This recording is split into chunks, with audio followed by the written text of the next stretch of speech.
ஸ்ரீமதே ராமானுஜாய நமஹ. ஹரே ராம ராம ராம ஹரே ஹரே, ஹரே கிருஷ்ணா கிருஷ்ண கிருஷ்ண ஹரே ஹரே.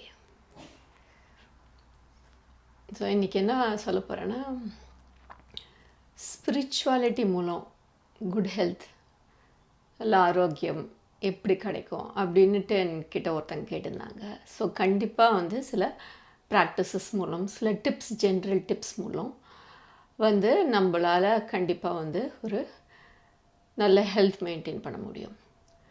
ஸோ நான் இன்றைக்கி சொல்ல போகிறலாம் வந்து சில ப்ராக்டிசஸ்லாம் எல்லாருக்குமே அப்ளிகபிளான்னு தெரியாது. ஏன்னா ஒரு வைட் ரேஞ்ச் ஆஃப் வியூவர்ஸ் இருக்காங்கன்னு எனக்கு தெரியும், அதாவது ஏஜ் குரூப்பு. ஸோ உங்களுக்கு எது அப்ளிகபிளோ அதை மட்டும் எடுத்துக்கோங்க. ஸோ என்னென்னா, நம்ம டிசீஸ் அப்படின்னு பார்த்தா அதில் வந்து இங்கிலீஷில் அதுக்கு டெஃபினிஷன் பார்த்தாக்கா ஈஸுங்கிறது நம்மளோட சமநிலை, ஸ்டேட் ஆஃப் ஈக்விலிபிரியம். அதை விட்டு வந்தால் டிசீஸ். ஸோ எங்கே நம்ம சமநிலையை விட்டு வந்துக்கினே இருந்தால் அந்த ஸ்டேட் ஆஃப் ஈக்விலிபிரியம் வந்து எப்போ அதுலேருந்து விட்டு விலகினிருந்தால் அதுதான் நம்மளுடைய நோய்களுக்கு அதுதான் மெயின் காரணம். எங்கே நம்ம மனசு பாதிக்குதோ, மனசு அழுத்தம், அதுவே எல்லாருக்கும் தெரியும். ஸ்ட்ரெஸ் வந்து அதான் வந்து மெயின் காஸ் ஆஃப் நம்மளுக்கு நோய்கள் வர்றதுக்கு அதுதான் காரணம். ஸோ நம்ம மனசை நல்லா வச்சுருந்தாலே நம்ம உடம்பு வந்து நல்லாயிருக்கும். ஏன்னா மனசில் தான் எல்லாமே, மனசில் அந்த சட்டில் பாடியிலேயே அந்த பிளாக்ஸ் அதெல்லாம் சொல்கிறாங்க யோக சாஸ்திரத்துலேயே. அதுதான் வந்து பாடியில் வந்து டிசீஸாக, ஃபிசிக்கல் பாடியில் டிசீஸாக மேனிஃபெஸ்ட் ஆகுது. ஸோ அந்த எனர்ஜி பிளாக்ஸ் அது வராமல் மனசை அமைதி வச்சுருந்தாலே அது வந்து நல்ல ஒரு ஹெல்த் கொடுத்துரும். ஸோ வந்து இப்போ நல்ல குவாலிட்டி லைஃப், ஸ்ட்ரெஸ் இல்லாமல் வந்து அமைதி, ஒரு திருப்தி, ஒரு கிராட்டிடியூட், அன்பு, இந்த மாதிரி வேல்யூஸ் நம்ம வச்சுருந்தா அந்த மாதிரி வேல்யூஸ் டெவலப் பண்ணி வாழ்க்கையில் அதுவே நம்மளுக்கு வந்து உடலில் வந்து நல்லா வந்து ஆரோக்கியமாக வச்சுன்னு இருக்கும் அது.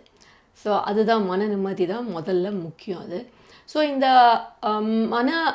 நல்ல குவாலிட்டிஸ், ஸோ இப்போ வந்து ஆத்மா குவாலிட்டிஸ், ஆத்ம குணங்கள். அந்த ஆத்ம குணங்கள் எப்படி வரும்னா, நாம ஜபமே நம்மளுக்கு கொடுத்துரும். நாம ஜபம் வந்து நம்ம வந்து, நான் ஏற்கனவே நிறைய தடவை சொல்லியிருக்கேன், மனசில் இருக்க அழுக்கு, மனசுங்கிறது ஒரு லென்ஸ். நம்மளுக்கு முன்னாடி அது மூலமாக தான் இந்த உலகத்தை பார்க்குறோம், அந்த லென்ஸ் மூலமாக. ஸோ அந்த லென்ஸில் அழுக்கு இருந்தால், இப்போ கலர்ட் லென்ஸ் மூலமாக பார்த்தா அந்த இப்போ படங்கள்லாம் லென்ஸ்லாம் கலர்டாக இருக்கும். ஸோ அந்த பேக்ரவுண்ட் வந்து அதுக்கேற்ற மாதிரி அந்த பிக்சரும் வரும் அது. ஸோ அது ஒரு கலர்ட் லென்ஸ். அந்த மனசுங்கிறது அதில் அழுக்கு இருக்குது. ஸோ அந்த அழுக்கை நீக்கிட்டால் ஆத்மாவோட குணங்கள் வெளியில் வந்துடும். ஸோ அந்த மனசில் நாம ஜபமே நம்மளுக்கு நல்ல குணங்களை கொடுத்துரும். அப்புறம் வந்து ஸ்ரவணம், நல்ல வந்து உபன்யாசங்கள், நல்லா அதை கேட்க நம்மளுக்கு வந்து அது வந்து நம்மளுக்கு வந்து நல்ல அமைதியை கொடுக்கும், மனசு அமைதி. நாம ஜபம், ஸ்ரவணம், இது ரெண்டுமே வந்து ப்ராக்டிசஸ் வந்து நம்மளுக்கு நம்ம வாழ்க்கையில் வந்து நல்ல முன்னேற்றத்தை கொடுக்கும். ஆன்மீக பாதையில் மட்டும் இல்லை, நம்ம உடலுக்கும் நம்ம ஹெல்த்துக்கும் நல்ல ஹெல்த் கொடுக்கும். ஏன்னா மனசில் அமைதி, நிம்மதி தான் முக்கியமானது, அதுதான் ஃபவுண்டேஷன். அது இருந்தால், ஸோ அதை ஞாபகம் வச்சுக்கணும். ஸோ நாம ஜபம், ஸ்ரவணம், ஸோ அது பண்ணிகிட்டு இருந்தாலே அது நிறைய பேர் என்கிட்ட டிப்ரெஷன் அந்த மாதிரிலாம் சொல்லியிருந்தாங்க. ஸோ இந்த மாதிரிலாம் ஏன் காரணம்னா மனசோட ப்ராப்ளம் தான். அது இல்லாமல் நம்ம வந்து இன்னொன்று என்னென்னா, அதை நம்ம ரொம்ப அந்த டேர்ம்ஸில் ரொம்ப அட்டாச் ஆகிக்கக்கூடாது. இன்னொரு சீக்ரெட் என்னென்னா, சரி இருக்கட்டும், அந்த மாதிரி நேம்ஸ் சொல்லட்டும், அதனால் என்ன அப்படி அதை தாண்டி போகணும். அதை ஒரு தடையாக வச்சிடக்கூடாது. இப்படி தான் அப்படின்னு நம்ம வந்து நம்ம பவரை லூஸ் பண்ணிடுறாங்க அந்த நேம்ஸ்னால். என்னவாக இருந்தாலும் அதை தாண்டி போக முடியும். கண்டிப்பாக வந்து அந்த மாதிரி டிப்ரெஷன், இந்த மாதிரி திங்ஸ்லாம் ஸ்ரவணம் ஒரு பெரிய உதவியாக இருக்கும். ஸ்ரவணம், ஏன்னா அது நம்மளை வந்து அந்த நெகட்டிவ் திங்கிங்லேருந்து எழுத்துருது. அது நாம ஜபமும் அதை வந்து க்ளீன் பண்ணுது நம்ம மனசை. ஸோ கண்டிப்பாக இந்த ரெண்டு ப்ராக்டிஸும் நம்மளுக்கு ரெகுலர் ப்ராக்டிஸ், ஆனால் தினமும் பண்ணணும். மருந்து சாப்பிட்ற மாதிரி இது வந்து மருந்து மாதிரி எடுத்துக்கணும். அது ஸ்ரவணம் அண்ட் ஸ்ரவணம் நாம ஜபம் எவ்வளோக்கு எவ்வளோ முடியுமோ. ஸ்ரவணம் நாம ஜபம் மெதுவாக தான் நம்ம வந்து அதை வந்து இன்க்ரிமெண்ட் பண்ணிகிட்டே போகணும். அதை எப்படி பண்ணணும்னு ஏற்கனவே முன்னாடி எபிசோடில் சொல்லியிருக்கேன். ஆனால் ஸ்ரவணம் வந்து எவ்வளோ நேரம் வேணால் கேட்கலாம். அது என்ன பண்ணும், நம்ம அந்த மைண்ட் செட்லேருந்து அந்த எது நம்மளை வந்து வீக்காக்கும், அந்த பர்டிகுலர் தாட்ஸ்லேருந்து நம்மளை வந்து அப்படியே வந்து இழுத்துரும், நம்மளுக்கு பகவான்கிட்ட செலுத்த விட்டுரும். கொஞ்சம் கொஞ்சமாக அது எல்லாமே ப்ராக்டிஸ் பண்ண நம்மளுக்கு வந்து அது வந்து ஒரு பெரிய வந்து நன்மை நடக்கும். எனக்கிட்டே சில பேர் சொல்லியிருக்காங்க, கமெண்ட்ஸ்லேயே சொல்லியிருக்காங்க, எனக்கு வந்து ஸ்ரவணமே எனக்கு வந்து நல்ல ஒரு மாற்றத்தை கொடுத்தது கொஞ்சம் மாதத்துலேயே அப்படின்னு என்கிட்ட சொல்லியிருக்காங்க. ஸோ அது ரொம்ப முக்கியம் ஸ்ரவணம் பண்ணுறது. ஸோ அப்புறம் என்னென்னா வந்து இப்போ வந்து முக்கியமாக வந்து நம்ம சாப்பாடு வந்து சாப்பிடும்போது எது சாப்பிட்றதுக்கு முன்னாடியும் என்ன வேணாலும் முக்கியமாக நாமத்தை சொல்லிட்டு தான் சாப்பிடணும். அது வந்து ஞாபகம் வச்சுக்கணும். இப்போ என்ன சாப்பாடு சில பேருக்கு கேள்வி இருக்கலாம். இப்போ வந்து கிருஷ்ணார்ப்பணம் சொல்லலாமா, நம்ம இஷ்ட தெய்வத்தோட நாமத்தை சொல்லி சாப்பிடலாமா, எதான் சாப்பிடலாமான்னா, அப்போ அந்த மாதிரி சந்தேகம் இருந்தால் பிரம்மார்ப்பணம் ஸ்லோகம் சொல்லலாம். கீதையிலே பகவானே சொல்லியிருக்கார் வந்து பிரம்மார்ப்பணம் பிரம்மஹவி brahmagnau brahmāṇā hutam brahmaiva tena gantavyaṁ brahma-karma-samādhinā. எல்லாமே பிரம்மம், நான் சாப்பிட்றதும் பிரம்மம், நானும் பிரம்மம். ஸோ அது சொல்லிட்டா எந்த ஒரு தோஷமும் நம்மளை வந்து தீண்டாது, எதுவும் நம்மளை அஃபெக்ட் பண்ணாது. அந்த சாப்பாடில் என்ன வேணா இருக்கலாம், நிறைய திங்ஸ் இருக்கலாம், அன்னோன் திங்ஸ் நிறைய திங்ஸ் சாப்பாட்டுக்குள்ளே. அப்புறம் இன்னொன்று என்னென்னா, நம்மளுக்கு எல்லாருக்கும் தெரியும், நம்ம வயிற்றில் வந்து ஆசிட், ஹைட்ரோக்ளோரிக் ஆசிட், அந்த டைஜஸ்டிவ் ஆசிட்ஸ்லாம் இருக்குது. பகவானே என்ன சொல்கிறாருன்னா, நான் தான் அதுவாக இருக்கேன். அதுக்கு ஒரு ஸ்லோகம் இருக்குது பகவத்கீதையில். அது என்னன்னு சொல்கிறேன். அஹம் vaiśhvānaro bhūtvā prāṇināṁ deham āśhritaḥ prāṇāpāna-samāyuktaḥ pachāmy annaṁ chatur-vidham. அதாவது நான் தான் அந்த வைஸ்வானரோ, அந்த அக்னி உள்ளுக்குள்ளே இருக்குது, அந்த அக்னி, அதுதான் அக்னி. அந்த ஆசிட் சொல்கிறோம், அதுதான் அக்னி. அந்த அக்னி வந்து நானாக தான் இருக்கேன், நான் தான். பகவானே சொல்கிறேன், நான் தான் அந்த அக்னி. ஸோ அவர் வந்து அந்த எந்த சாப்பாடை அவர் தான் டைஜஸ்டே பண்ணுறாரு. ஸோ நம்ம எப்போ சாப்பிடும்போது, பகவானே நீ தான் உள்ளே இருக்க, உனக்கு தான் நான் ஒன்று அக்னி மாதிரி இருக்கேன், நான் உனக்கு உள்ளே கொடுக்குறேன் அப்படின்னு நினச்சி சாப்பிட்டா எது சாப்பிட்டாலும் நம்மளை டைஜஸ்ட் பண்ணிடும், ஹெல்த் நல்லா வைக்கும். முக்கியமாக நம்ம சாப்பாடு சாப்பிடும்போது பகவானை ஞாபகம் வச்சுக்கணும். ஸோ நம்மளுக்கு எதுவுமே நம்மளை அஃபெக்டே பண்ணாது, தெரியாது சாப்பாடில் என்ன இருக்கும். ஸோ எங்கேயோ வெளியில் கூட சாப்பிட்லாம். ஸோ இந்த பிரம்மார்ப்பணம் ஸ்லோகம் சொல்லலாம். அப்புறம் அவன் நினச்சிக்கும் போது சொல்லிங்கன்னே நீ தான் உள்ளுக்குள்ளே அந்த அக்னியாக இருக்கேன், என்ன டைஜஸ்ட் பண்ணி கொடு நல்லதா அப்படின்னு அது நம்ம சொல்லலாம் நம்ம. ஸோ அது ஞாபகம் வச்சுக்கணும். ஸோ அப்புறம் என்னென்னா, இது வந்து நம்மளுக்கு வந்து ஒரு நல்ல ஹெல்த் கொடுக்கும். அது அந்த மாதிரிலாம் பகவானே நினச்சி நம்ம சாப்பிட்டா, எல்லாம் பிரம்மன் நினச்சி சாப்பிட்டாக்கா. அப்புறம் அடுத்தது என்னென்னா, நம்ம வந்து வெளியில் சாப்பிட்றத எவ்வளோக்கு எவ்வளோ முடியுமோ நம்ம வந்து அதை குறைச்சிக்கணும். ஏன்னா ஒன்று வந்து ஹைஜீன், அது ஒன்று சொல்லலாம், ஹைஜீனே இருந்தால் கூட. இன்னொன்று என்னென்னா, அவங்க என்ன நினைக்கிறாங்க அது உள்ள சாப்பாடுக்குள்ளே போகும். எப்படி அவங்க அது ப்ரிப்பேர் பண்ணுறாங்க, அவங்க மனநிலை எப்படி இருக்குது, அது எல்லாமே உள்ளுக்குள்ளே போகும். அது நிறைய பேருக்கு தெரியும். அது வந்து ஒரு சத்சங்கத்தில் கூட நான் வந்து கேட்டிருக்கேன் ஒரு கதை. இது என்னென்னா வந்து என்ன ஆச்சா, ஒருத்தர் வந்து யாரோ ஒரு குரு, பேர் தெரியல, அவர் வந்து ஒரு நாளைக்கு வந்து தியானம் பண்ணுறதுக்கு உட்காந்துட்டுருக்கார். அவருக்கு வந்து தியானம் கண்ண மூடி உட்காந்தா ஏதோ நியூஸாக அப்படியே வருதான், நியூஸ் பற்றி ஏதோ தாட்ஸ் வந்துக்கினே இருக்கான். அவருக்கு வந்து புரியலையாம், ஏன் நான் திருப்பி அதே தான் வருதான். அவருக்கு வந்து ஏதோ ஒரு சந்தேகம் இருந்துதான், ஏதோ சரியில்லை அப்படின்ட்டு. ஸோ என்ன பண்ணார், அன்றைக்கி வந்து மறுநாள் என்ன பண்ணார், அவர் போய் யார் சமையல் அறையில் யார் எப்படி சமையல் பண்ணுறாங்கன்னு சொல்லிட்டு போய் பார்க்க போனாராம். அங்கே ஒருத்தர் வந்து ஏதோ கிளறினே வந்து கையில் வந்து நியூஸ் பேப்பர் வச்சு படிச்சிங்கனே கிளறி இருந்தாராம் அவர். அப்போ தான் புரிஞ்சுது, ஓகே இது வந்து அவர் வந்து ஏதோ இதுதான் இந்த சாப்பாட்டுக்குள்ளே போயிருக்கு அப்படின்ட்டு. ஸோ நான் இதை சத்சங்கத்திலே கேள்விப்படுறேன். ஸோ அப்படி ஒரு இம்பேக்ட் இருக்கும். அந்த நம்ம யார் என்ன நினைக்கிறாங்களோ நம்ம வீட்டுக்குள்ளே இப்போ நம்மளே நாம ஜபம் பண்ணலாம். ஸோ இப்போ வெளியில் இருக்காது நம்மளுக்கு கண்ட்ரோல். ஸோ எவ்வளோ முடியுமோ இப்போ வந்து நம்மளே எல்லாம் எவ்வளோ முடியுமோ வீட்டிலே பண்ணிக்கலாம். அப்புறம் வந்து இப்போ இந்த ரெகுலர் திங்ஸ் நிறைய பேர் வீட்டிலே தான் நீங்கள் பண்ணுவீங்க. ஆனாலும் சொல்கிறேன், நம்ம மாவு பொடி, சாம்பார் பொடி, ரசம் பொடி, நெய் இதெல்லாம் வந்து நம்ம வந்து வீட்லேயே பண்ணிக்கலாம். அப்போ வந்து இது நம்ம வந்து நாம ஜபம் பண்ணிகிட்டே பண்ணலாம். இன்னொன்று, நம்ம ஃபேமிலிக்கு நல்லது. நம்ம சமையல் பண்ணும்போதோ சரி, ஏதோ பொடிங்கெல்லாம் அரைக்கும் போதோ சரி, அதுக்குள்ளே போகும். அந்த நாமத்தோட அந்த பவர் உள்ளே போகும். ஸோ அவங்களுக்கும் நம்மளுக்கு மட்டும் நன்மை இல்லை, அவங்களுக்கும் நம்ம நன்மை பண்ணலாம். சமையல் பண்ணும்போது நாம ஜபம் பண்ணிகிட்டே பண்ணலாம். அது வந்து நம்ம சாப்பாட்டை வந்து தோஷங்களை சாப்பாட்டில் என்ன இருந்தாலும் அது நீக்கிடும். அது வந்து ஒரு பவர்ஃபுல் டூல்ஸ். இதெல்லாம் பவர்ஃபுல் ஸ்பிரிச்சுவல் வேஸ். இதெல்லாம் நம்ம வந்து சாப்பாடை ப்யூரிஃபை பண்ணுறதுக்கு. ஸோ அது பண்ணலாம். அப்புறம் வந்து என்னென்னா, ஸோ இன்னொன்று என்னென்னா, எனக்கு ஒரு ஞாபகம் வந்தது. அந்த சாப்பாடு நான் சொன்னேன் இல்லையா, வைśhvānaro அந்த அக்னியாக இருக்கார், எது சாப்பிட்டாலும் அவர் வந்து டைஜஸ்ட் பண்ணிவிடுவார்ன்ட்டு பகவானே உள்ளே இருக்கா. அதுக்கு எனக்கு ஒன்று ஞாபகம் வந்து சத் சங்கத்திலே இது நான் கேட்டேன். யாரோ ஒரு பெரிய மகாத்மா, யாருன்னு தெரில, வந்து நான் இருக்கிறேன், இவர் விஜயதாசரா யாரை தெரியல. அவர் வந்து ஒரு நாள் என்ன ஆச்சு, ரொம்ப வருஷத்துக்கு முன்னாடி, அது 400-500 வருஷமோ என்னமோ தெரியல, ஒரு தடவை ஏகாதசி சத்சங்கம் நடந்துட்டுருக்கான்.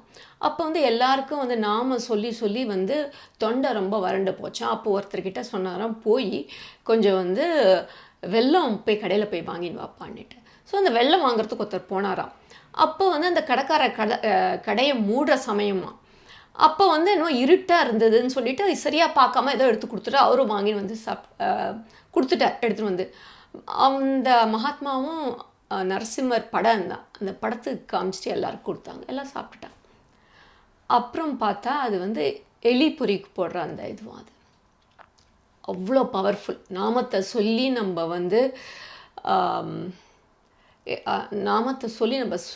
சாப்பிட்டோன்னா எதை வேணா முறிச்சிரும், எதை வேணா நம்மள அதில் இருக்க தோஷத்தை.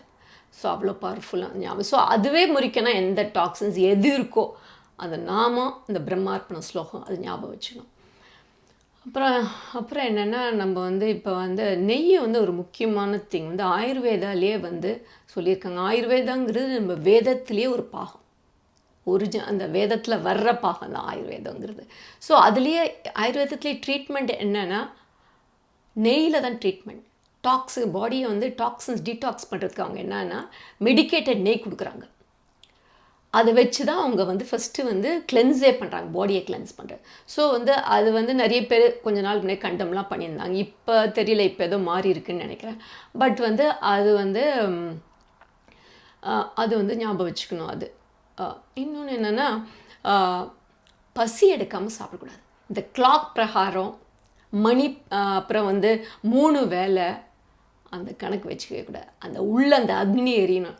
அது வந்து அப்போ தான் அந்த சாப்பாடு எது போட்டாலும் டைஜஸ்ட் ஆகிடும். அது முக்கியமானது. கிளாக் பிரகாரம் பசி அடிக்கலைன்னா சாப்பிடக்கூடாது. ராத்திரியில் பசி அடிக்கலாம் சாப்பிடக்கூடாது, பழம் சாப்பிடணும். ஏன்னா இது ரொம்ப ரொம்ப முக்கியம். ஆனால் இது வந்து அவங்கவுங்க அது யாருக்கு அப்ளிகபிளோ, சில பேருக்கு மாத்திரை சாப்பிடலாம். ஸோ அதெல்லாம் நீங்கள் அதனால் அதுக்கேற்ற மாதிரி நீங்கள் அதை ஃபாலோ பண்ணுங்கள். அது ஸோ முக்கியமானது. ஆனால் பசி எடுக்காமல் சாப்பிடக்கூடாது, அது ஞாபகம் வச்சுக்கணும். இதெல்லாம் வந்து சிம்பிள் டிப்ஸ் நம்மளுக்கு வந்து நல்லது பண்ணும் இதெல்லாம். அப்புறம் வந்து வாக் ரொம்ப நல்லது. வாக்கு நான் ஏற்கனவே சொல்லியிருக்கேன் நிறைய தடவை. செல்ஃபோன் இல்லாமல் போனால், ஏன்னா பாடி அண்ட் மைண்ட் அலைன்மெண்ட்டில் இருக்கணும். நாம ஜபம் பண்ணிட்டு போகலாம். ஆனால் செல்ஃபோனை பார்த்துட்டோ பேசிகிட்டே போனால் நம்மளுக்கு அதோட ரிசல்ட் கிடைக்காது. நம்மளுக்கு ரெண்டுமே அலைன்மெண்ட்னா எப்போவுமே பாடி அண்ட் மைண்ட், அதான் முக்கியமானது. யோக நித்ராவில் நிறைய ஸ்டடீஸ்லாம் இருக்குது, நான் பார்த்துருக்கேன் பெனிஃபிட்ஸ். அந்த மாதிரி வந்து பிளட் ப்ரெஷர், ஹை பிளட் ப்ரெஷர்லாம் ரெடியூஸ் பண்ணுறது இருக்குது. அப்புறம் வந்து நம்ம கிச்சன்லேயே நிறைய திங்ஸ், நம்ம முக்கியமானது ரொம்ப நல்ல மிரக்கிள்ஸ் இருக்குது. நானே நிறைய யூஸ் பண்ணியிருக்கேன், நானே அனுபவிச்சிருக்கேன். அதை மாதிரி வெந்தயம், வந்து ஓமம், சீரகம், நிறைய திங்ஸ் இருக்குது. ஆனால் வெந்தயம் மட்டும் என்னோடய எக்ஸ்பீரியன்ஸில் அது வந்து மிரக்கிள். அது வந்து நிறைய வந்து ஸ்டமக் ரிலேட்டட் இதுக்கு எல்லாத்துக்கும் வெந்தயம் ரொம்ப நல்லது. அப்புறம் நான் கேள்விப்பட்டிருக்கேன் அந்த மாதிரி வந்து பிளட் சுகர் கூட நல்லதுன்னுட்டு. ஸோ அதெல்லாம் எனக்கு ரொம்ப ஃபேக்ட்ஸ்லாம் தெரியாது, அதை நீங்கள் செக் பண்ணிக்கோங்க. பட் ஆனால் இதெல்லாம் ஒரு ஜென்ரல் ஐடியா கொடுக்குறேன் உங்களுக்கு, ஒரு ஜஸ்ட் ஒரு பாயிண்ட்ஸ் கொடுக்குறேன் உங்களுக்கு. அதில் இன்னும் வந்து எக்ஸ்ப்ளோர் பண்ணி நீங்கள் பாருங்கள் இதெல்லாம். அப்புறம் வந்து வேறு என்னென்னா, முக்கியமானது வந்து நம்ம வந்து எல்லாரும் வந்து ஸ்பிரிச்சுவல் மட்டும் இல்லை, ஹெல்த்துக்கும் முக்கியமானது வந்து ஏகாதசி விரதம் எல்லாரும் ஃபாலோ பண்ணணும்.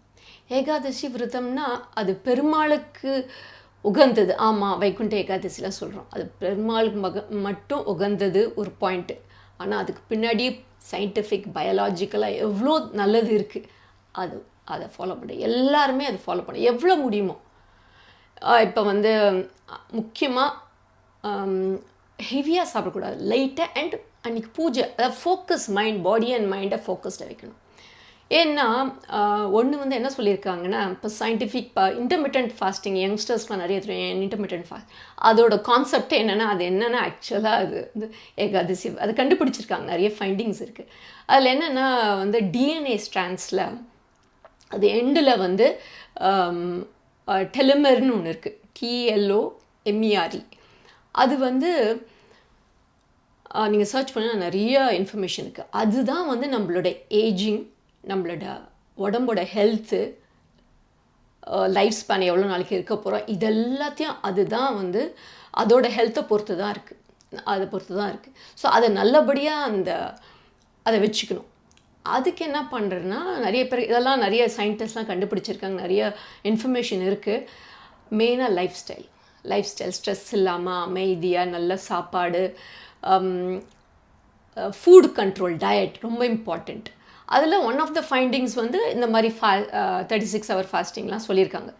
ஸோ அந்த 36 hour ஃபாஸ்டிங் ஜென்ரலாக அவங்களாம் இன்டர்மிட்டன்ட் ஃபாஸ்டிங் சொன்னாங்கன்னா அவங்களுக்கு அதோட ட்ரூத் தெரியாது. அந்த ஏகாதசி அன்னைக்கு தான் அந்த டைம் அந்த ஃபாஸ்ட் பண்ணாக்கா ரொம்ப ரொம்ப நல்லது. ஏன்னா ஒன்று வந்து அவங்க சொன்ன மாதிரி அந்த டிஎன்ஏ அவங்க கண்டுபிடிச்ச மாதிரி சயின்டிஃபிக்காக டிஎன்ஏ அதுக்கு நல்லது. இன்னும் என்ன 2 weeksக்கு ஒரு தடவை நம்ம பண்ணுறோம் அது.